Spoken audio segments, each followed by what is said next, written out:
Bon,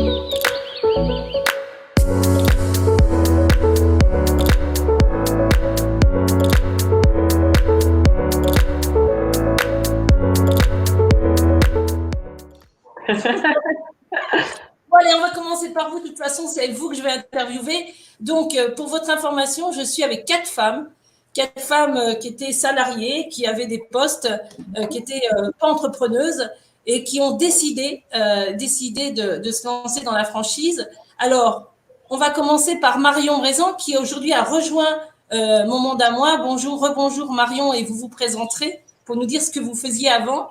Puis Axel Rocheteau, qui a un parcours un peu particulier et qui a fait un virage aussi à 360 degrés et qui est aujourd'hui franchisé chez Crédit Conseil de France, qui est le rachat de crédit. Oui, ce matin, il faut m'aider. Hein.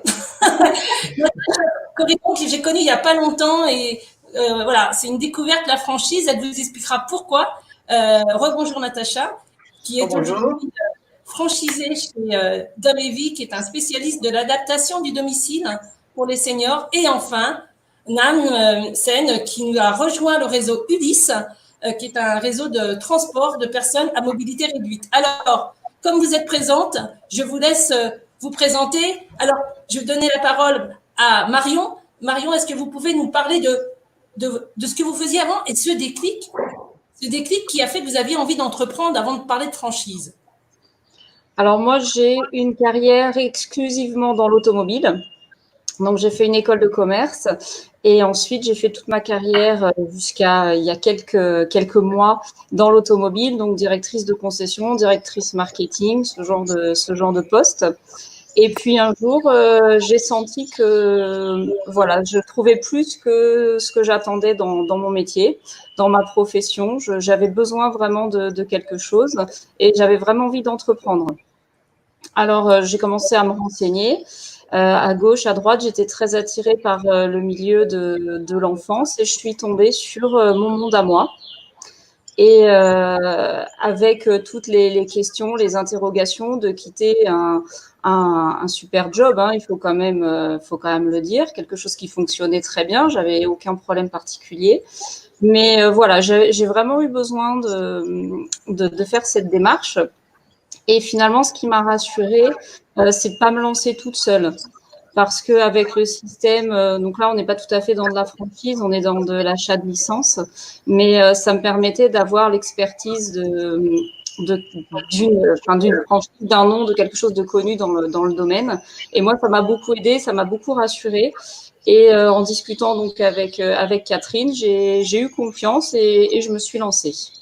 Vous aviez envie de toute façon d'entreprendre et ce secteur, vous l'aviez choisi parce que vous étiez, comme l'a dit tout à l'heure, comment elle s'appelle, Charlotte, vous étiez inspirée par le secteur de l'enfant?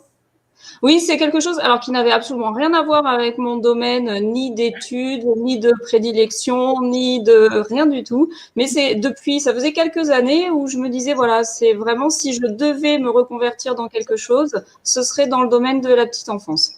Voilà, sans explication particulière, c'est quelque chose que je ressentais et je crois que j'aurais regretté si j'avais pas franchi le pas, parce qu'aujourd'hui, je suis vraiment ravie de ce choix et je ne regrette en rien d'avoir quitté mon poste et de faire ce que je fais aujourd'hui. Très bien. Alors, on va passer à Axel. Axel, vous avez un parcours complètement différent. Racontez-nous votre histoire. Alors, bonjour à toutes. Oui, moi, j'ai un parcours un petit peu différent, effectivement. J'étais responsable régionale dans un gros groupe américain pour de la fourniture dentaire. J'adorais mon métier, je faisais beaucoup de routes, je dormais à l'hôtel tout le temps. Enfin, j'avais une vie pour moi passionnante. Et puis, un jour, je me suis mariée et j'ai eu un enfant. Et là, il a fallu changer de carrière, changer de vie, d'organisation. Et mon profil a intéressé un responsable d'une agence de regroupement crédit. Et alors là, je me demandais bien ce que ça pouvait être, même si c'était légal, cette chose-là. Et puis finalement, j'ai été embauchée, j'ai gravi les échelons et 15 ans après, j'ai racheté la société avec 2 entités et 4 salariés. Donc voilà, rien à voir. Alors, du dentaire, vous êtes passé au rachat de crédit. C'était quoi cette motivation pour toi, les femmes? Parce que ce que je dis, on n'aime pas trop les chiffres. Qu'est-ce que vous avez ressenti? Pourquoi ce métier?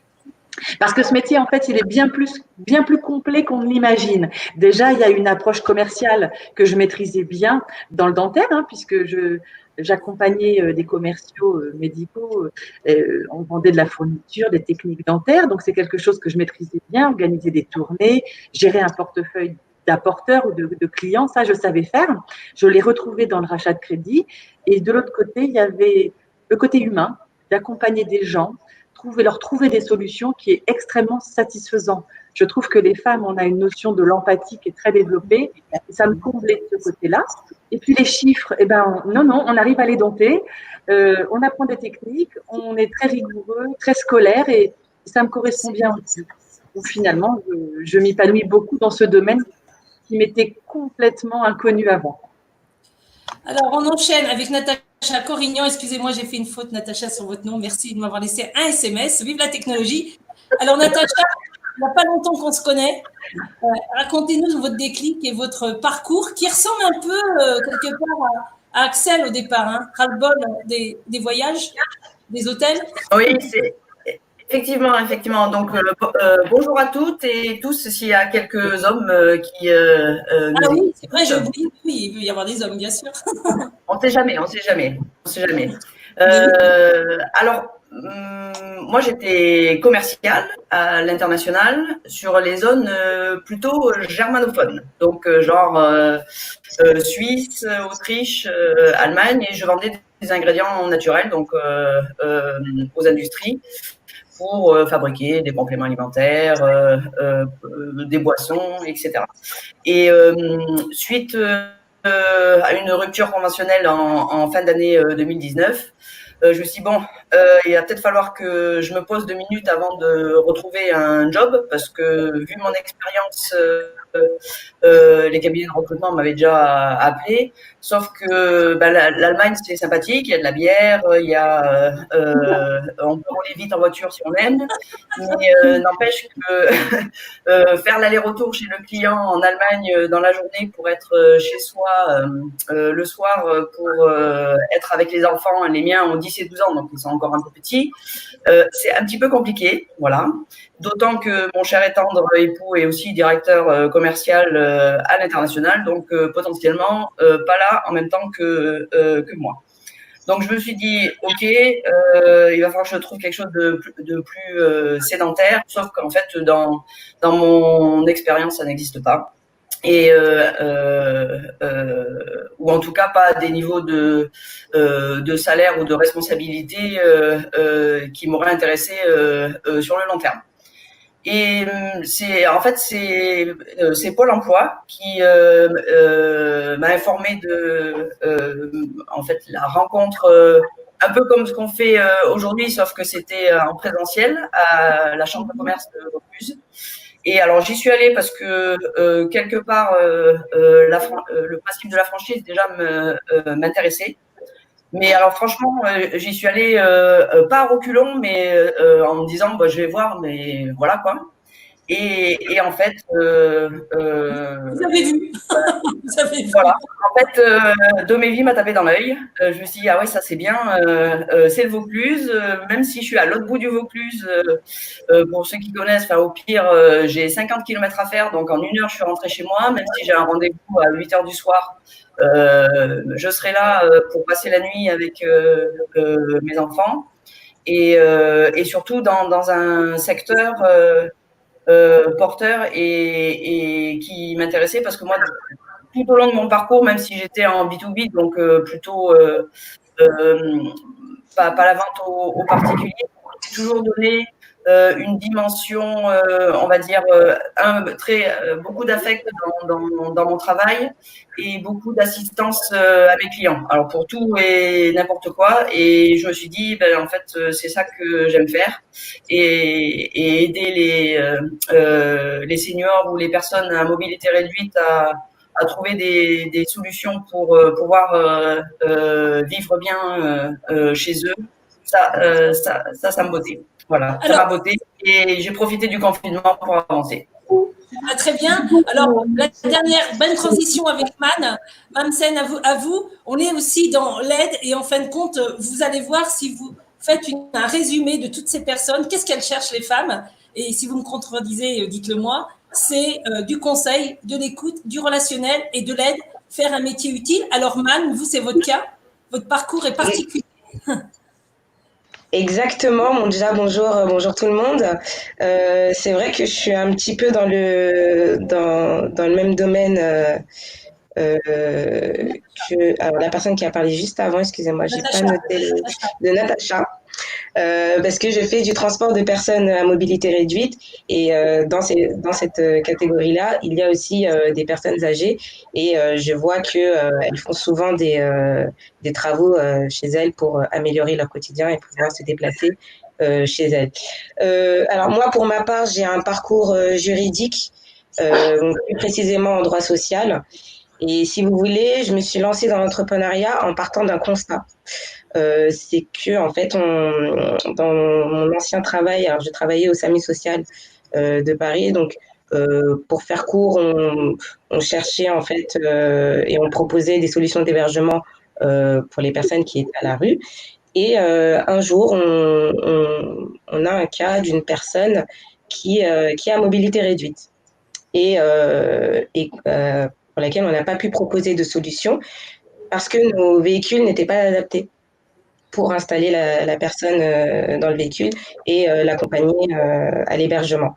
Et de là, en fait, j'ai poussé la réflexion et je me suis demandé, une personne en temps normal qui est à mobilité réduite, comment fait-elle pour se déplacer tous les jours? Comment ça se passe?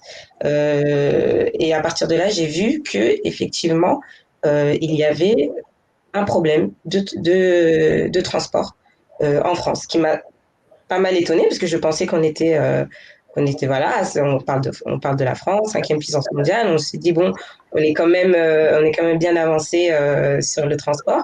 Et ben en fait pas du tout. Les personnes à mobilité réduite ont beaucoup de mal à se déplacer. Et de là, j'ai commencé à me renseigner sur quelles entreprises proposaient du transport. Et je suis tombée sur. Vous pensiez à la franchise au départ, hein, Man. Vous ne pensiez Exactement. pas à la franchise. Vous étiez dans je la. pensais pas à la franchise parce que je savais que je voulais me lancer dans l'entrepreneuriat avec une utilité sociale, mais je ne savais pas encore que j'allais me pencher vers la franchise. Ce qui m'a fait basculer, c'est lorsque je me suis rendue au salon de la franchise et que j'ai rencontré la société UIS qui du coup propose du transport de personnes à mobilité réduite. Et de là, voilà, en échangeant avec le franchiseur, voilà, il y a eu un feeling, il y a eu vraiment des atomes crochus. Je me retrouvais dans ce qu'il disait. Et je pense que ça, c'est aussi très important d'être en accord avec ce que propose la franchise, d'être en accord avec ses valeurs, avec ses principes, avec sa manière de fonctionner, et surtout se prendre du recul et se poser les bonnes questions, parce que les franchiseurs sont aussi là pour nous présenter un service, un produit. Donc nous derrière, il faut qu'on soit en accord avec tout ça. Alors c'est vrai que donc la bonne transition, c'est est-ce que à votre tour vous pouvez prendre la parole pour m'expliquer comment vous avez fait, vous avez tous eu envie d'entreprendre. La franchise est venue à vous par hasard, vous avez été la chercher. Si vous aviez des conseils aux personnes qui nous écoutent et qui vont, pourquoi vous avez choisi la franchise? On recommence dans l'autre sens. Marion ou Axel? Marion. Moi, j'ai choisi la franchise malgré tout pour le côté rassurant et accompagnement. On est au départ toutes a priori salariées dans des grosses structures qui tiennent la route, donc on avait déjà ce côté rassurant. Je pense que voilà le côté franchise ou achat de licence nous a rassurés, hein, je pense toutes. Et il y a déjà quelque chose qui existe sur lequel on peut s'appuyer. Il y a une notoriété qui est rassurante aussi. Et puis je crois qu'à un moment, quand on a vraiment envie de faire quelque chose, il faut pas hésiter, il faut y aller. Il y a des accompagnements, il faut savoir bien se faire entourer, et aider et encadrer. Il faut pas rester tout seul, je pense, dans son projet non plus. Il faut aller chercher les bonnes personnes. Mais quand on a quelque chose qui nous tient à cœur, moi, le seul conseil que je pourrais donner, c'est de tout faire pour y arriver, en fait. Et il faut franchir le pas. J'en profite, si vous avez des questions à nos franchisés, n'hésitez pas. Axel, Comment Oui, vous avez je rejoins ce que dit Marion. C'est surtout pour le côté très rassurant, être encadré, ne pas se tromper pour la conformité. Moi, dans le domaine bancaire, on est extrêmement contrôlé et je voulais être sûre d'être dans les clous. Hein, et il faut pas hésiter non plus à aller rencontrer des franchisés déjà. C'est indispensable pour se faire une idée. Il faut aller les rencontrer, leur dire qu'on est intéressé. Voilà. Mais pour moi, la franchise, je ne concevais pas de devenir chef d'entreprise sans être accompagnée par ma franchise. Je reconnais que c'est ce qui m'a aidé à passer le cap. Mam et Natacha. Natacha, vous venez de démarrer, mais il s'est passé quelque chose dans votre tête, au-delà de trouver ce nouveau métier d'adaptation et d'aide aux autres. Vous aviez besoin de quelque chose qui vous sécurise, de ne pas partir de zéro. Natacha. Oui, c'est ça. C'est exactement. En fait, profiter d'un concept qui est on va dire éprouvé, validé, et du coup pouvoir se l'approprier, on va dire en étant chef d'entreprise et sans partir de zéro, parce que je vais pas dire que j'avais l'âme d'un entrepreneur, loin de là. Et c'est vrai que la franchise rassure. Après, elle n'est pas forcément, elle peut avoir entre guillemets ses limites, hein, parce que parfois des gens très entrepreneurs vont trouver qu'ils sont limités, ou qu'à la fin ils payent trop de redevances à la franchise et que finalement ils auraient pu le faire toute seule, mais je pense que au départ, faut pas oublier que on démarre avec alors une notoriété ou pas, mais en tout cas des outils que si on devait les mettre en place, ça prendrait 1 an, alors que là, en l'espace de 3 semaines, on peut se les approprier. Exactement. Et Mam, alors vous qui êtes aussi franchisée. Tout à fait. Alors, je rejoins tout à fait ce que disent mes comparses, notamment ce que disait Natacha. C'est vrai qu'il faut pas voir la franchise comme un idéal. Je pense que c'est un point de départ.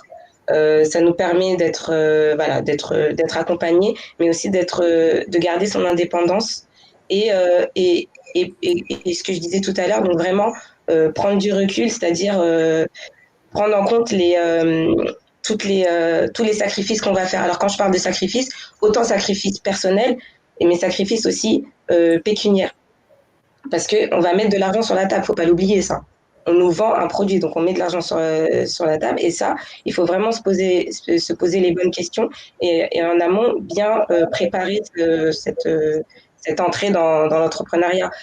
Par exemple, le fait de pouvoir négocier une rupture conventionnelle avec son employeur, ça nous permet d'avoir des indemnités pour l'emploi pendant un certain temps, ce qui va nous permettre de nous préparer, j'ai envie de dire, au monde d'après, à notre monde d'après. Il y a aussi, moi pour ma part, avant de partir, j'ai aussi utilisé mes heures de formation, puisque toute société a un service qu'on appelle l'OPCO. Je crois que ça s'appelait l'OPCA avant, maintenant ça s'appelle l'OPCO. Où en fait, chaque année, ils nous financent des heures de formation avec nos heures travaillées, et ça nous permet de pouvoir faire des formations juste avant de se lancer. Il y a des formations dans l'entrepreneuriat. Moi, par exemple, je devais passer la capacité de transport. Ça m'a permis de ne pas la payer.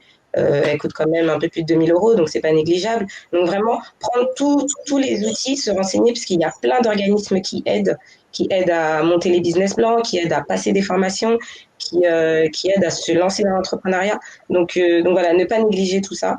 Et c'est vrai que la franchise, on met de l'argent sur la table, donc bien se poser les questions et surtout bien développer son concept, parce qu'on dépose, on achète une marque, très bien. On achète une manière de faire, mais nous aussi, on va apporter notre pierre à l'édifice. Notre personnalité va faire que notre agence sera différente de l'agence d'un autre franchisé. Alors oui, c'est très important de se dire, mais même si on est rattaché à un réseau, on est entrepreneur en local, c'est votre clientèle. On en parlera tout à l'heure à la prochaine conférence, et en fin de matinée, je suis avec un monsieur qui s'appelle Monsieur Burner de l'Observatoire sur les clés et les conseils pour bien choisir son franchiseur. Axel et Marion ou Natacha répondaient Est-ce que vous l'avez choisi tout de suite, votre franchiseur, ou vous avez été voir la concurrence, ou c'est une histoire de feeling et pas simplement de chiffres? Qui veut répondre? Axel ou… Moi, Ouais. moi, c'est différent parce qu'en fait, je connaissais déjà cette franchise. Donc, moi, sciemment, j'ai continué avec eux. Je les ai choisis parce que je les connaissais. Évidemment, je connais aussi la concurrence. C'est toujours indispensable dans le domaine de connaître sa concurrence aussi. Mais je voulais rebondir sur ce que disait Man. La franchise ne doit pas nous emprisonner. C'est-à-dire que oui, je fais partie d'une franchise, mais je suis chef d'entreprise indépendante. Je fais ma publicité en local. Je me sens libre quand même. Ça, c'est indispensable pour moi. Alors, la franchise, c'est un support. Et évidemment, vous êtes chef d'entreprise. Pour la petite anecdote, je crois, je montre le visuel après. J'ai interviewé 17 femmes qui étaient plus ou moins indépendantes et qui disent souvent, j'ai pas besoin de la franchise ou du support, d'assistance, mais au cas où, je sais qu'ils sont là. Alors, on a vécu tous une période difficile, qui est le confinement. Marion ou Mam, qui ont un peu plus de recul, ou Axel, est-ce que les franchiseurs vous ont accompagné pendant cette période? Est-ce que c'est ça la force d'une franchise? C'est pas simplement un coup, c'est tout un accompagnement derrière? Oui, c'est important. C'est important quand même de ne pas se sentir seul, surtout dans des périodes comme celle-ci, hein. Et c'est là où d'avoir un bon contact, c'est important aussi, parce que ça permet d'avancer ensemble et de passer ces étapes ensemble et d'essayer d'avancer et de faire quand même quelque chose pendant une période qu'on a vécue quand même très, très particulière. Tout à fait. C'est pas tant le Pardon. Non, allez-y, Axel. Allez-y. Je voulais dire, c'est pas tant le franchiseur. Là, pour le coup, c'est les autres franchisés. On est restés très soudés. Nous, on se connaît bien pendant le nombre, on est amis. Donc, on s'est beaucoup appelés. On a pris de nos nouvelles les uns les autres. On a donné nos astuces pour la reprise. C'est cet esprit d'équipe et de grande famille qui pour moi, était importante dans cette période-là de confinement et de Covid. Alors, tout à l'heure, on a parlé de solitude. Donc, Mam, est-ce qu'on se sent seul quand on fait partie d'un réseau de franchise? Alors, j'ai envie de dire oui et non. Alors, on se sent pas seul parce qu'on a choisi justement la franchise pour être accompagné. Mais c'est vrai que on a des moments où on se pose des questions. On est en proie au doute. Et c'est là que justement le réseau de franchisés cette fois-ci va beaucoup aider parce que des fois, voilà, on pense un peu être seul dans nos difficultés et en parlant avec d'autres franchisés, on se rend compte qu'ils ont les mêmes difficultés que nous. Et bizarrement, ça rassure. C'est bizarre à dire, mais ça rassure de se dire, bon, bah, on a tous les mêmes difficultés. Et s'il y a d'autres franchisés qui sont là depuis des années et que ça s'est bien passé, bah, nous aussi, ça se passera bien. Donc c'est vrai que le contact franchiseur-franchisé est important, mais le contact franchisé-franchisé l'est tout autant, et voire même des fois dépasse aussi ce côté-là, parce que alors je suppose que ça fonctionne un petit peu pareil dans toutes les franchises. On a une partie formation où il y a tous les nouveaux, et c'est vrai qu'en général, on se lie d'amitié avec ces personnes-là parce qu'en fait, on a vécu les mêmes étapes en même temps. Donc ça, c'est très important. Et juste pour revenir sur la période justement de Covid, moi, c'est là que j'ai vu l'utilité de la franchise. Alors, j'ai vu avant, bien évidemment, mais là, vraiment, ça a vraiment marqué l'importance de la franchise parce que, alors, je vais parler pour ma part. Moi, tout de suite, j'ai reçu un appel du franchiseur. Alors, quand je parle du franchiseur, c'est vraiment le créateur de Ulysse, pas les animateurs réseau. Donc là, j'ai trouvé qu'ils se sentaient concernés par notre situation. Et bien évidemment, des échanges avec les autres franchisés. Et on s'appelait, on se donnait des conseils. Et ça a bien marché pour notamment trouver des masques, trouver du matériel, partager nos angoisses, partager… voilà. Et ça nous a vraiment aidé. Et c'est vrai que nous, notre franchiseur, il a vraiment fait un gros pas en avant parce qu'il nous a évité des dépenses un peu farfelues. Alors, c'est un peu général. Si Natacha, si vous voulez rajouter quelque chose, mais autrement, si vous nous écoutez, vous avez des questions, n'hésitez pas. On va y répondre avec nos 4 franchisés. Autrement, est-ce que, oui, je vous écoute, en conclusion, est-ce que, mesdames, vous avez des conseils à donner pour se dire, ce thème, pourquoi vous avez choisi la franchise? Quelques conseils, Marion, par exemple. Non, Oui, vous êtes avec elle? les conseils, c'est ce que je disais tout à l'heure, c'est de se faire bien entourer, je pense, et puis de franchir le pas. À un moment donné, quand on a envie de quelque chose et qu'on se sent l'âme d'entreprendre, il faut se jeter à l'eau, mais pas tout seul. Voilà, je pense qu'il faut aller voir d'autres personnes qui font la même chose. Il faut se renseigner. Il faut s'entourer, mais il faut se jeter à l'eau. Voilà. D'accord. Axel?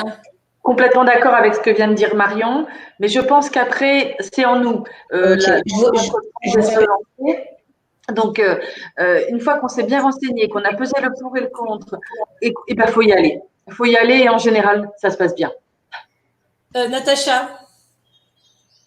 Oui, et il faut en parler autour de soi, en fait.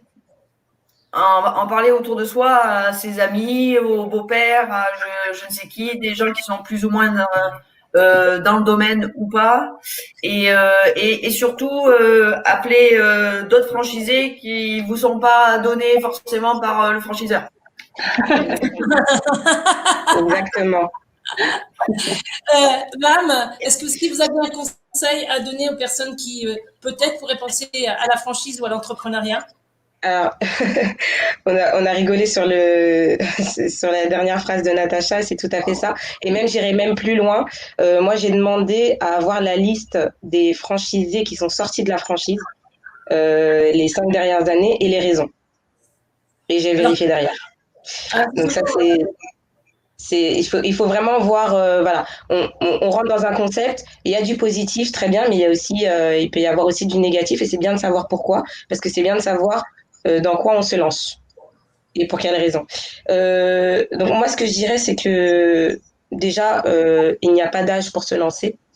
Vraiment, il n'y a pas d'âge et il n'y a pas de situation pour se lancer. Célibataire, avec enfant, marié, sans enfant, peu importe. Le tout, c'est de bien préparer sa lancée dans l'entrepreneuriat et de s'entourer effectivement, de s'entourer personnellement. C'est très important d'être soutenu par ses proches. Et de poser des questions autour de soi. Alors moi, en fait, ce que j'ai beaucoup posé de questions à des personnes qui étaient complètement hors du champ entrepreneurial, etc. Parce que je considérais qu'avec la franchise et les franchisés, j'avais déjà ces questions et ce truc où voilà, on a la tête dans le guidon, on se pose toujours les mêmes questions, ça tourne un peu en rond. Et c'est vrai que le fait de poser des questions aux personnes extérieures, ben, des fois, en fait, elles vont avoir plus de recul que nous et elles vont penser à des choses auxquelles on n'a pas forcément pensé ou avoir des idées. Je vais vous donner par exemple un petit exemple. Là, dans mon cas, on parle de personnes à mobilité réduite. Donc, tout de suite, on pense à des personnes en fauteuil, etc. Mais moi, par exemple, il y a une de mes amies qui m'a dit, bah, tu peux plus penser aux personnes qui sont atteintes d'Alzheimer. Voilà, j'y avais pas pensé. Et aujourd'hui, je travaille avec un établissement qui accueille des personnes qui sont atteintes d'Alzheimer en journée et on a une vingtaine de personnes qu'on transporte. Mais vous voyez, c'est des choses auxquelles je n'avais pas forcément pensé, auxquelles les franchisés n'avaient pas forcément pensé. Donc voilà, c'est vrai qu'il faut vraiment ouvrir notre champ au maximum. Tout le monde peut nous aider, tout le monde peut avoir des idées. Merci en tout cas. Dernière question et on va passer à l'autre atelier sur la franchise. De quoi s'agit-il et est-ce que c'est fait pour moi? Les plus anciennes, si je peux me permettre, Natacha, Axel, si c'était à refaire. Sans hésitation. Marion? Pareil, sans hésitation. Mam? Exactement la même chose. Voilà. De toute façon, j'ai envie de dire, même si au final ça s'avère être un échec, ce sera toujours une expérience. Ouais, donc peu importe, même si ça fonctionne pas, ce n'est pas grave. On peut toujours se retourner, on peut toujours retourner à nos premiers amours, on peut toujours retourner à notre travail initial, on peut toujours justement en profiter pour se lancer dans autre chose. Il faut vraiment ne pas avoir peur de l'échec. L'échec fait partie de la vie au final, que ce soit professionnel ou personnel, on peut avoir des échecs. Donc peu importe, il faut vraiment, si on a l'envie, si ça nous trotte, il faut y aller. Voilà. Vaut mieux avoir des remords que des regrets. Voilà, c'est ce que disait Charlotte. En tout cas, merci mesdames d'avoir participé. J'espère qu'elles ont pu vous apporter un petit éclairage sur la franchise et leur retour d'expérience.